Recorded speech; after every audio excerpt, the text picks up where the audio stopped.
La tâche d'évaluation formative 5.2 analyse le cas d'un adolescent franco-ontarien, Jacob, déraciné qui se questionne sur son identité.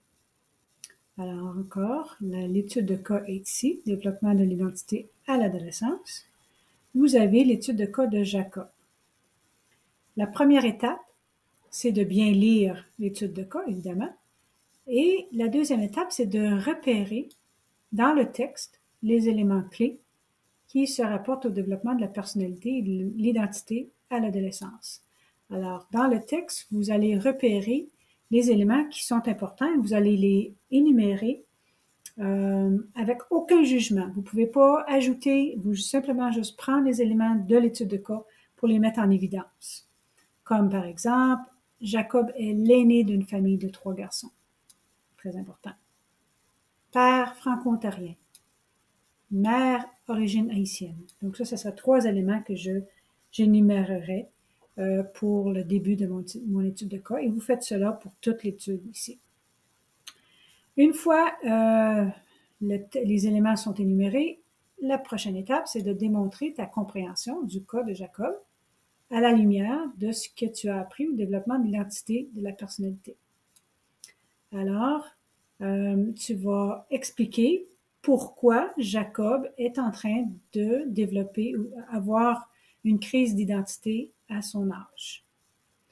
C'est quoi les raisons qui l'amènent à se questionner. Ensuite, tu vas formuler des hypothèses. Tu vas les vérifier et tirer des conclusions en expliquant son comportement. Donc, pourquoi Jacob traverse-t-il une crise d'identité à cette période de sa vie? Pourquoi est-ce qu'il a changé de tempérament? Il était un tempérament très joyeux et tout d'un coup, il est devenu introverti.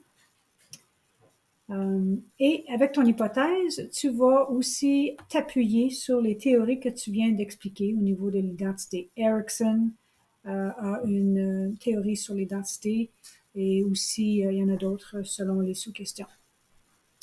N'oublie pas de tenir compte de l'incidence du rang de naissance. Il est l'aîné de la famille, alors il y a des traits communs pour un aîné. N'oublie pas aussi pour son tempérament. Il est le premier-né de la famille. Il y a des traits en commun pour le tempérament. Sur le développement de la personnalité. Quels sont ces liens avec les interactions sociales, donc les facteurs familiaux et les facteurs communautaires? Qu'est-ce que sa famille veut de lui et qu'est-ce que sa communauté veut de lui? Et à la fin, propose des solutions favorables pour préserver l'identité francophone dans un milieu minoritaire. Alors, l'étude de cas parle de l'identité à l'adolescence. Il ne faut pas se mêler entre l'identité pour la langue française et l'identité à l'adolescence. OK? Il a changé de région. Il est parti d'une région francophone à une région anglophone. Oui, ça a un impact sur son identité. Par contre, c'est pas la seule raison. Alors, il ne faut pas tomber dans le piège dans cette étude de cas-là. L'identité d'une personne n'est pas nécessairement seulement sur la langue. Il a tout un autre côté, les valeurs, la communauté, le milieu, ses amis, sa famille, ainsi de suite. OK? Alors, ceci dit, vous me remettez un document Word avec peut-être des sous-titres et des titres, ça pourrait aider. Et vous allez avoir ma rétroaction. Par la suite, vous faites une amélioration de cette étude de cas pour votre tâche sommative. Au revoir.